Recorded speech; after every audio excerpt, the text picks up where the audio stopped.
The stagecoach rattled away into the snow, its wheels vanishing into the whiteness, as if the world had swallowed it whole. Margaret Hale stood on the platform, her boots sinking into a thin crust of ice, the sharp bite of Wyoming air cutting through the seams of her wool dress.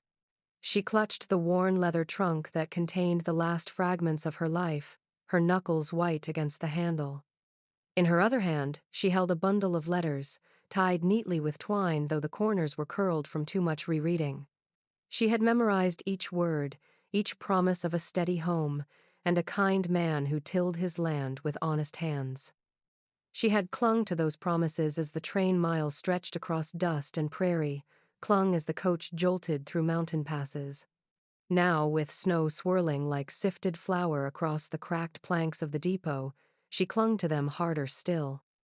The station was nearly empty. A single lantern burned low, its glass clouded with frost, casting a sickly light on the benches that lined the wall. The depot agent, an old man with whiskers stiff as bristles, had long since retreated inside, his breath fogging the panes as he counted coin by the stove. Margaret sat when her legs gave out, the trunk at her feet, the letters pressed to her chest, as if they could summon him, the man who had written his name with confidence, who had sworn he would be waiting. She lifted her eyes every time boots scraped across the boards, every time a horse snorted in the yard. Each sound lifted her heart for a breath, only to crush it again when the sound faded. A family had disembarked earlier, laughing as they hurried toward a wagon. Two miners had shouldered their gear and marched off into the snow, leaving only their boot prints behind. One by one, the travelers disappeared, until there was only her. Hours passed. The snow thickened, muffling the world until even the wind sounded far away. Her fingers had grown raw, red and chapped from clutching her shawl tight around her throat. She blew into her cupped hands, but the warmth fled as soon as it touched the air. She thought of the ranch described in those letters, a small place near the foothills, with a porch that looked west toward the setting sun. She had seen it so clearly in her mind, imagined herself sweeping the steps, setting bread to rise, hearing the sound of cattle lowing in the distance. She had imagined someone waiting for her. But now the platform stretched silent and blank, as if no such life had ever existed. Her throat burned with the urge to weep, but nothing came. Her tears had long ago been spent on the road that had carried her away from home, from the graves that marked everything she had lost. She thought of turning back, of begging a place on the coach that would pass again in 3 days' time, but the thought curdled in her stomach. To return meant facing the same pitying stares, the same whispers of foolish girl, the same silence of a life already decided by others. The lantern flickered low, its oil nearly spent. Margaret stood slowly, stiff with cold, and moved to the edge of the platform. She looked down the tracks stretching endlessly into the white. No light gleamed there. No man appeared from the storm. She drew in a sharp breath and pressed the letters against her lips, as if sealing the vow she whispered into the darkness. I will not go back. The words trembled in the air, small and thin against the roar of the storm, yet they steadied her bones. The snow fell heavier, coating her hair, stiffening her dress. Still she stood, a solitary figure against the endless night, refusing to yield to the silence that threatened to claim her. For if no one came, then she would endure. She would endure because she must. The whistle of the departing train bled into silence, leaving only the groan of timbers and the low hum of the wind pressing against the station walls. Margaret's breath came out in pale ribbons, curling into the dark like smoke from a dying fire. She thought she was alone. Then, from somewhere near her boots, she felt a tug. She looked down, startled, and met a pair of gray eyes wide as the winter sky. A little girl stood before her, bundled in a bonnet that drooped over her brow, and a coat far too large for her narrow shoulders. The sleeves dangled past her hands, frayed at the cuffs.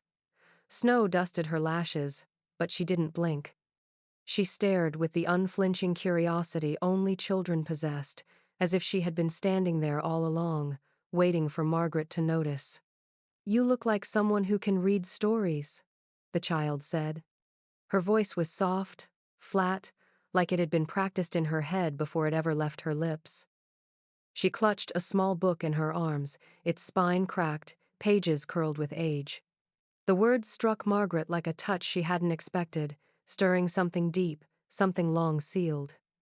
Margaret glanced around the depot, scanning the shadows, the lamplight flickering across empty benches. No parents, no siblings, no one hurrying back for her. Just the snow blowing in through the cracks and the steady eyes of the child.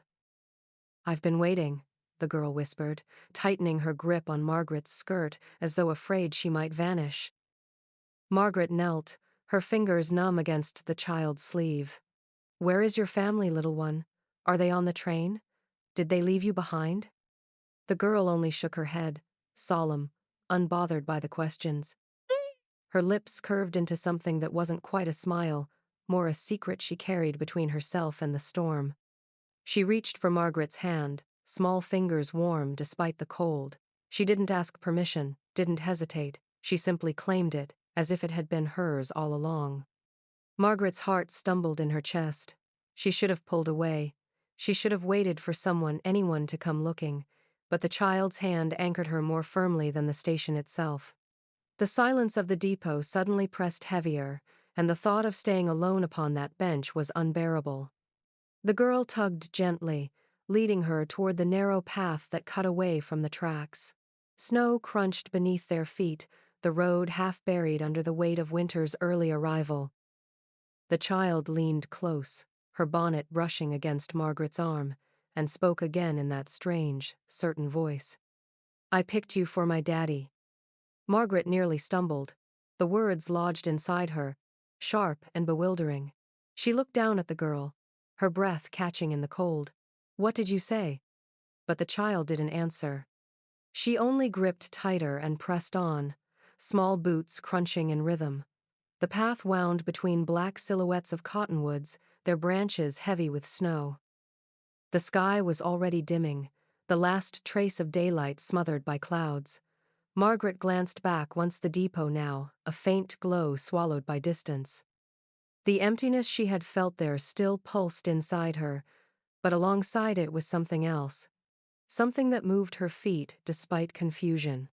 She didn't know where the child was taking her, or why those strange words still clung to her ears, but she followed. Not because it made sense, not because she trusted the road ahead, but because, for the first time since she stepped off the stagecoach, someone had reached for her hand and not let go.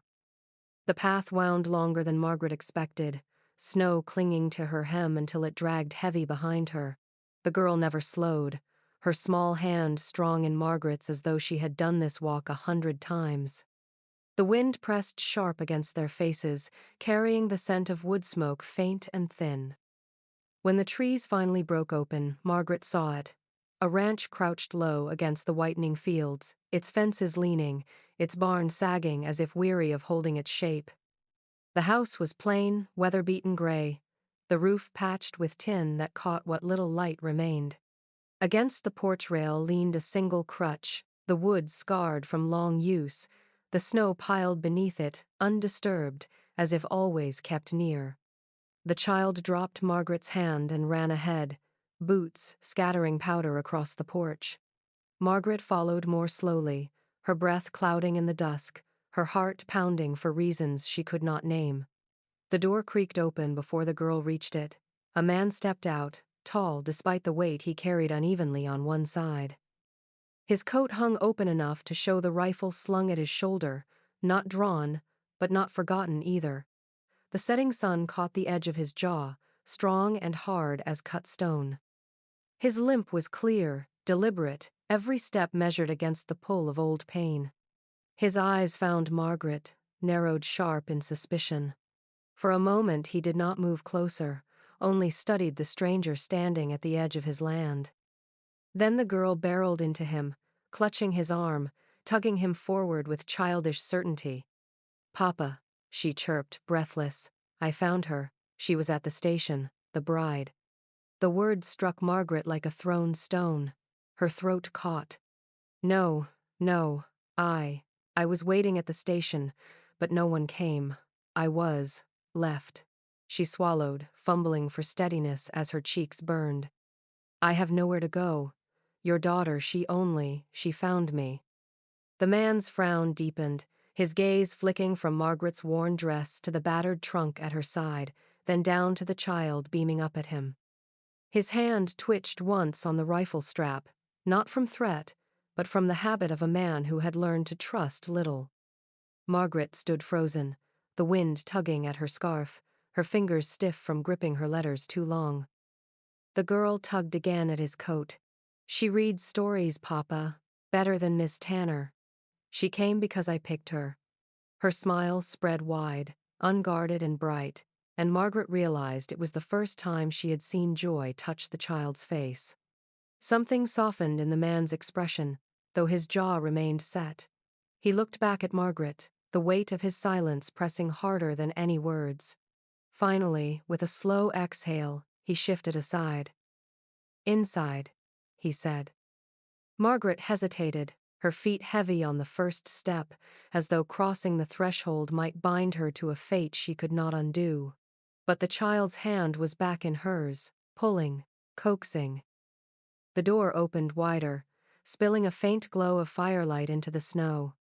Margaret drew a breath that stung her lungs and climbed the steps.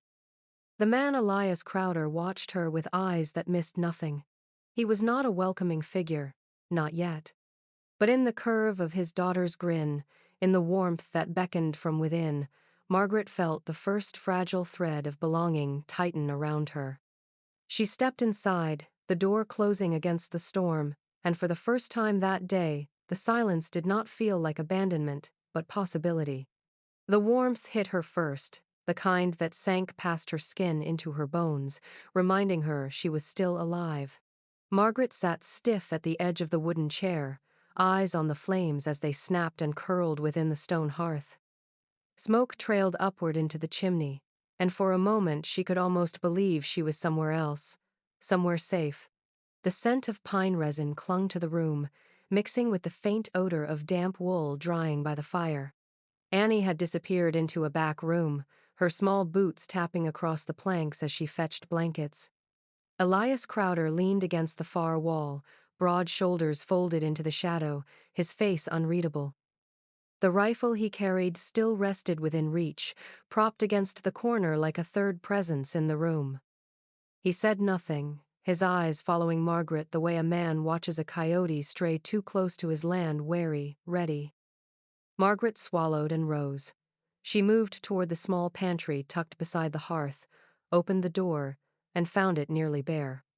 A sack of flour with its corners chewed thin, a jar of dried beans, a heel of salted pork hardened with time. Hunger had taught her long ago that little could still become enough if handled right. Without asking, she set to work. She drew water from the kettle near the fire, broke the beans into the pot, cut the pork into shavings, added a handful of herbs left brittle in a tin. Her hands moved steady, unhesitating, the rhythm of survival guiding them. She felt his gaze still, heavy on her back. She ignored it, stirring slowly until steam rose.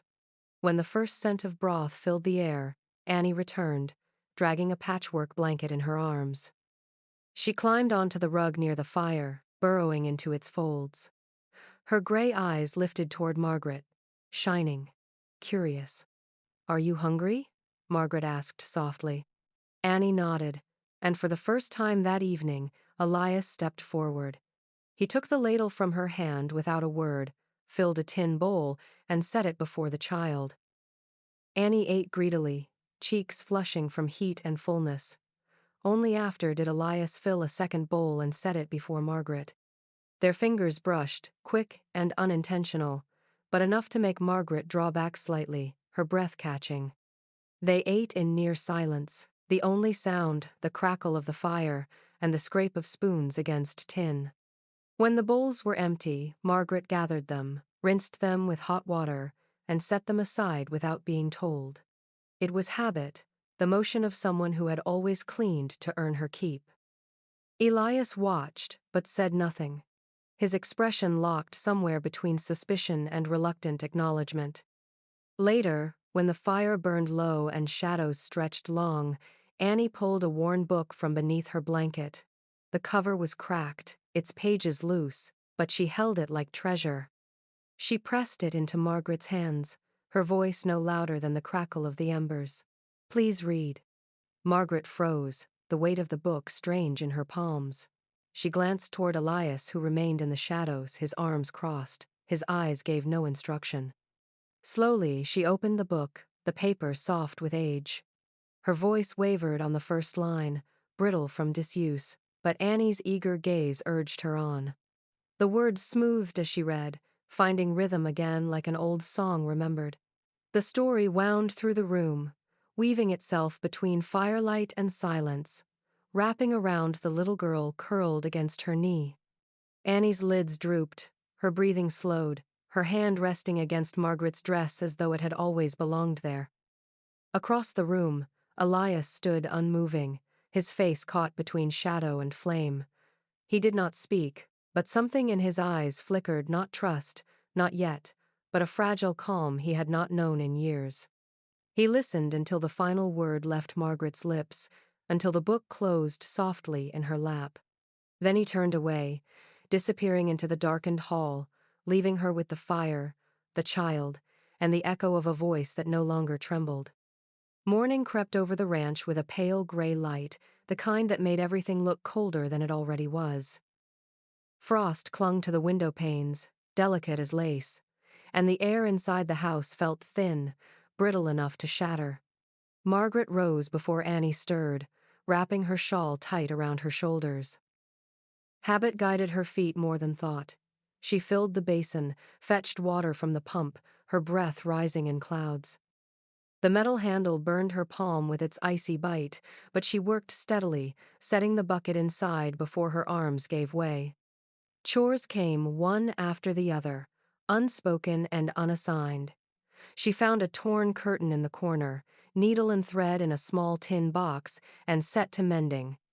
When she swept the porch, the broom bristles rasped against the boards, sending snowflakes scattering into the wind.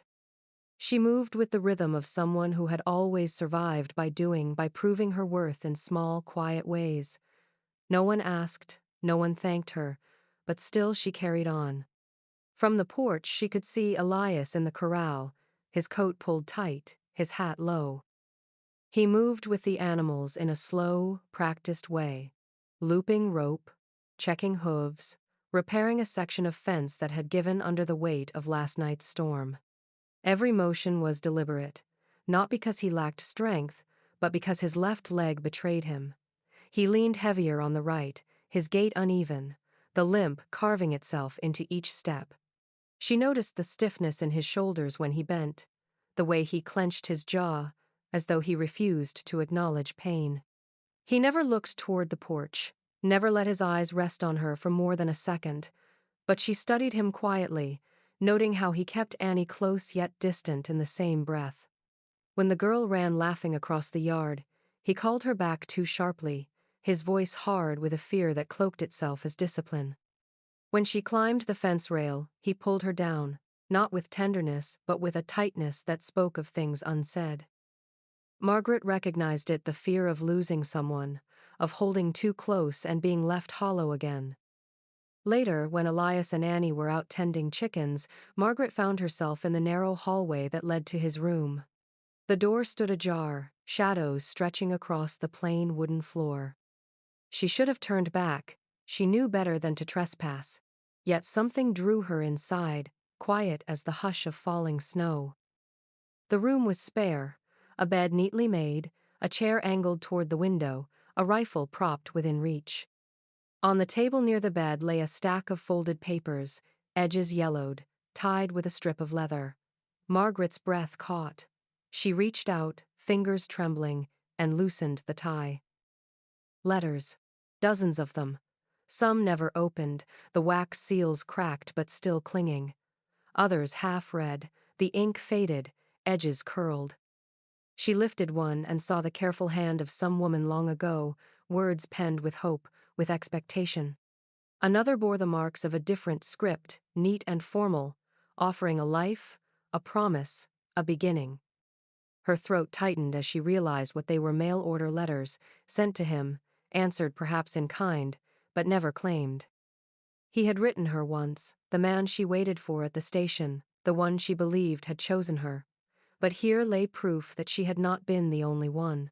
Perhaps she had never been chosen at all. Perhaps all of it, his daughter's smile, his reluctant invitation inside, was only an accident, a coincidence of survival. Her hands shook as she replaced the letters, tied them again with the strip of leather, and stepped back. The weight of their existence pressed against her chest, unsettling and sharp. Outside, Annie's laughter rang faint in the cold, followed by Elias's stern voice cutting it short. Margaret stood alone in the dim room, her heart thudding with a realization she did not want. He was a man haunted not only by scars of war, but by promises he had buried in silence. Promises she was now tangled in without ever being asked. The wind carried the scent of smoke and horses long before the town came into sight. Margaret sat stiff in the wagon, the reins slack in her hands as Elias's gelding plodded forward through ruts glazed with ice. Pine Hollow was little more than a scattering of buildings, each leaning as if weary of standing against the Wyoming wind. A store with sagging steps, a saloon with shutters that never quite closed, a sheriff's office whose door creaked like an old man's bones. She drew her shawl tighter, the pouch of coins heavy in her pocket, the list of supplies folded neat in her palm. Flour, salt, lamp oil, necessities that did not wait for fear. Inside the general store, the air was warmer, heavy with dust and tobacco. Margaret kept her head down as she gathered what she needed, her fingers tracing each item off the list. She had almost finished when it came, the voice, low, rough, stretched by whiskey into a drawl she knew as well as her own heartbeat. It slithered across the shelves, curled through the air, and lodged in her chest like a blade. "You still run out of tobacco so quick, old man? Told you to keep better stock." Margaret froze. Her vision narrowed, her breath gone cold, though the stove roared only a few steps away. She turned, slowly, as if her body betrayed her will. And there he was. Jonas Vane. He stood at the counter, broad-shouldered in a black coat dusted white at the hem. A jagged scar dragged down his left cheek like a stroke from the devil himself, splitting his face into something half sneer, made permanent. His laughter shook the jars on the shelf, the same laugh that had filled her ears the night her brother fell. She remembered the flash of pistols, the smell of blood in the dust, her own scream silenced by a hand in her hair, and the cruel twist of his grin. She had never forgotten. Not the sound, not the face, not the scar. Jonas turned as if he felt her stare, their eyes locked. For a moment the room fell away, the shelves, the storekeep, the fire all drowned beneath the weight of recognition. His gaze sharpened, narrowed, then curled with something darker. A smile, slow and vile. "Well now," he drawled, his voice loud enough to reach her where she stood stiff among the shelves. "Don't I know you from somewhere?" The floor tilted beneath her. The basket slipped from her grasp, cans clattering to the wood. She did not answer, did not breathe. She turned and pushed through the door into the snow, her skirts tangling at her boots, her lungs burning as the cold bit deep. She did not remember the ride home, only the sting of wind and the pounding of her pulse. The reins gripped so tight, the leather cut into her palms. When the ranch rose against the horizon, she saw Elias in the barn, oiling the latch of a gate. He looked up at her sudden arrival, surprise flickering in his eyes. "You forget something?" he asked. Margaret jumped from the wagon, her breath jagged. "There is a man in town," she said, her voice shaking. Scar down his cheek, black coat. "His name is Jonas Vane." Elias straightened, the rag in his hand falling to the dirt. His brow furrowed deep. "I know him," he said slowly. "Served under me. Infantry scout. Reckless but loyal, at least I thought." Her chest heaved, the words tearing from her like blood from a wound. "He killed my brother. He led the raid. I saw him do it." Silence fell heavy between them. thicker than the snow gathering at their feet. Elias's jaw worked, his eyes dark with something she could not read. She waited for his anger, for his vow of vengeance, for anything that proved he believed her. But nothing came, only silence. Her voice broke against it. "I was not only abandoned," she whispered. "I am hunted." He smiled when he saw me, like it was a game, like my pain meant nothing. Elias turned away, his shoulders rigid, his hands curling into fists at his sides. He did not speak, did not look at her, and that silence cut sharper than disbelief. It was the silence of a man who had trusted once and been burned, of someone weighing her words against ghosts he could not bury. Margaret stood in the doorway of the barn, the snow blowing around her, the scar of her past bleeding into the fragile refuge she had begun to build. For the first time since stepping onto his land, she felt the ground tremble beneath her feet. Trust, once fragile, now cracked. And in the shadows of the snow, her brother's blood cried out again. The night was still until it wasn't. Margaret woke first, stirred by the sharp tang of smoke threading through the cracks of the old house. At first, she thought it was a dream, one of those nightmares that dragged her back to a night of gunshots and screams. But then Annie's pony shrieked, high and wild, and the sound ripped through the quiet like a blade. She was out of bed before she knew it, the boards cold under her feet, her shawl caught up in one hand. The window glowed red against the snow, an unnatural light swelling in the dark. By the time she tore the front door open, the barn was already a roaring inferno, fire clawing at the sky, sparks tumbling upward, as if the stars themselves were being burned out. "Annie," she gasped, realizing the girl was at her heels, barefoot, her eyes wide with terror. "My pony," Annie cried. "He's still in there." The heat slapped Margaret's face as she ran. The door to the barn had buckled, its iron latch half melted. Horses screamed inside, hooves slamming against wood, the sound frantic, desperate. She wrenched the door open and staggered into the chaos, smoke searing her lungs. Flames leapt along the rafters, beams cracked overhead. The animals thrashed in terror, their bodies dark shadows against the blaze. She didn't think. She moved stall to stall, flinging latches open, slapping haunches, forcing them out into the night. One horse bolted past her, singeing her sleeve with its flailing mane. Another nearly crushed her against a post before it crashed through the door. The air grew hotter, blistering, the fire feeding on every breath. Behind her, Annie cried out again, her small voice breaking. "Stay back," Margaret shouted, coughing until her throat bled raw. But the girl's sobs were too close, too sharp. She turned just as a beam groaned above, its supports eaten through. Margaret lunged, catching Annie around the waist, shoving her toward the open door as the timber crashed down.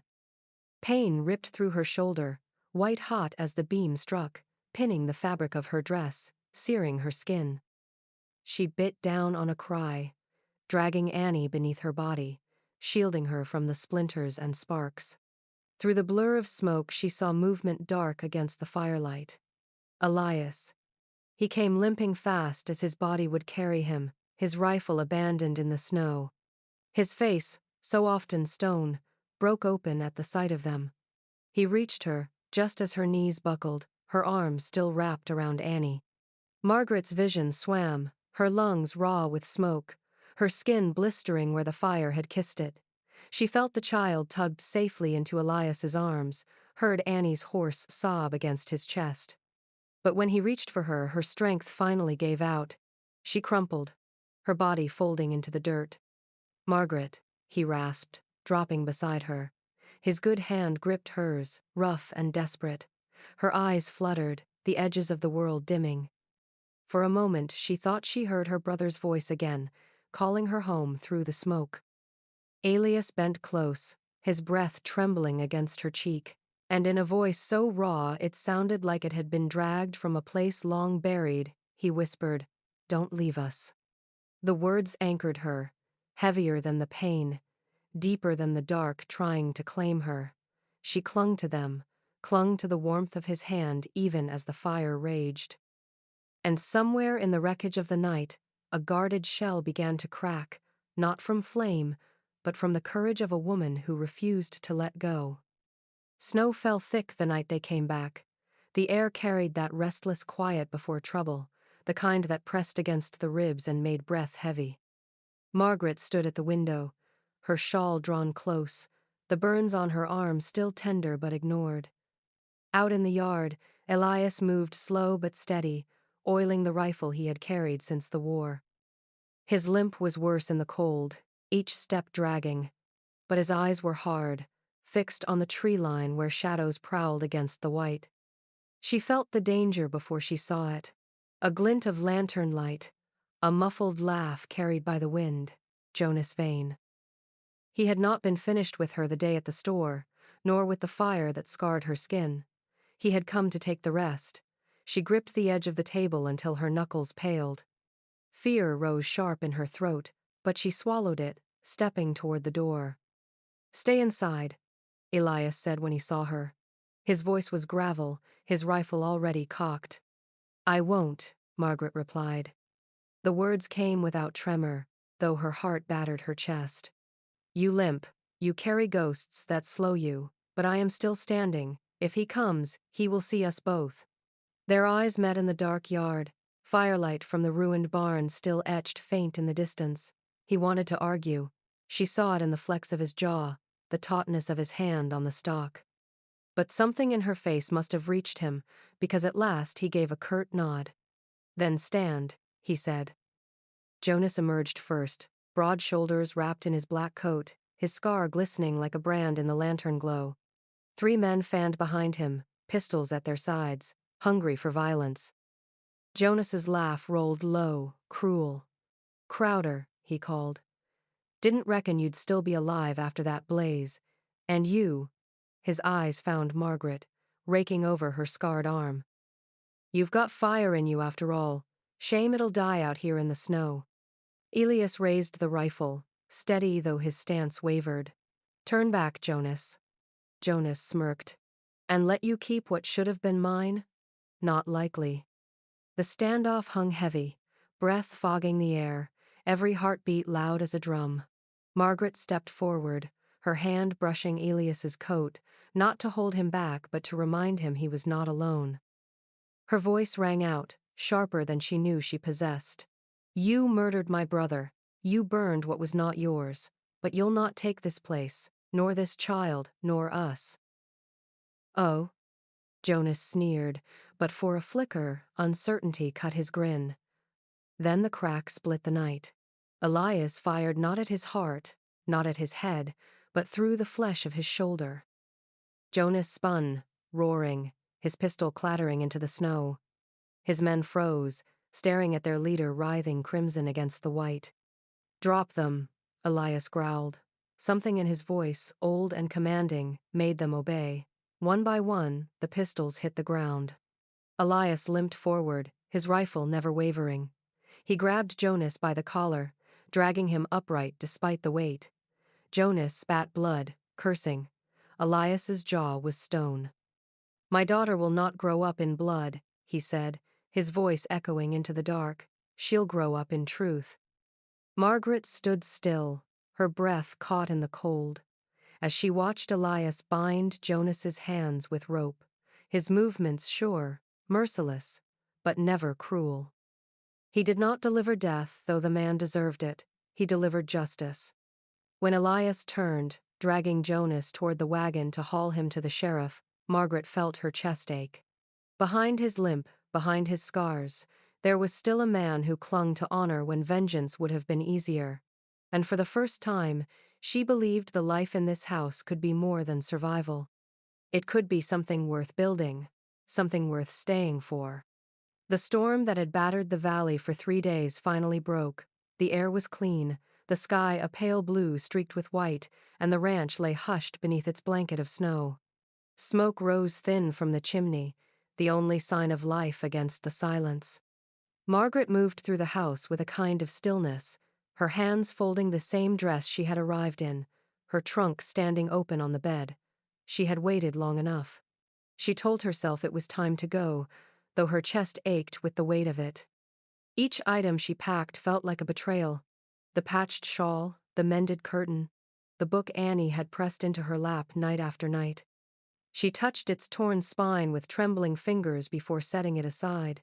On the kitchen table she left a single page of her own hand, words written quickly, unevenly. "I know how to leave, but do not think I never wanted to stay." It was all she could manage. When she stepped onto the porch, the cold bit at her face, the brightness of snow nearly blinding. Her boots crunched across the yard as she made her way to the gate, breath shallow, heart heavy.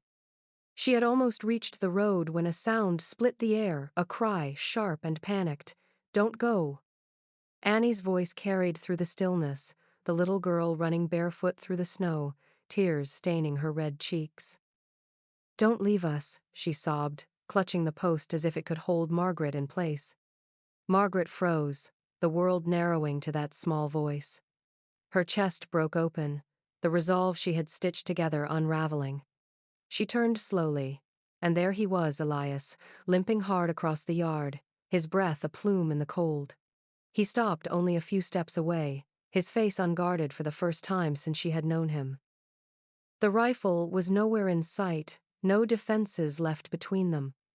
Only him, a man scarred by war and loss, his eyes carrying something she had thought he no longer owned. Hope. "Stay," he said, his voice rough, cracking at the edges.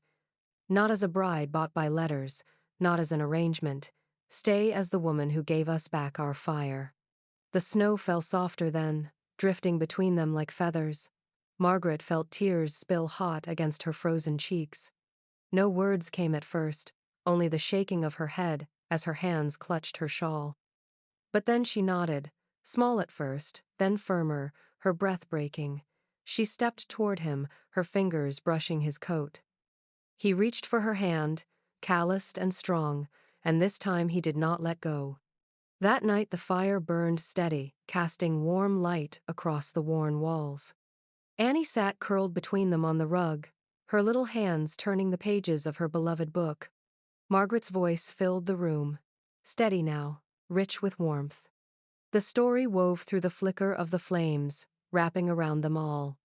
Elias sat close, his arm resting near hers, his hand finding hers once more.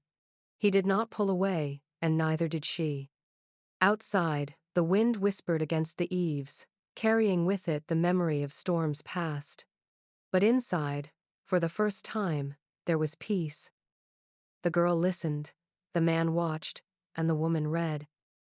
And between them, something stronger than letters, stronger than fire, began to take root, a story of their own, one that no one could take away.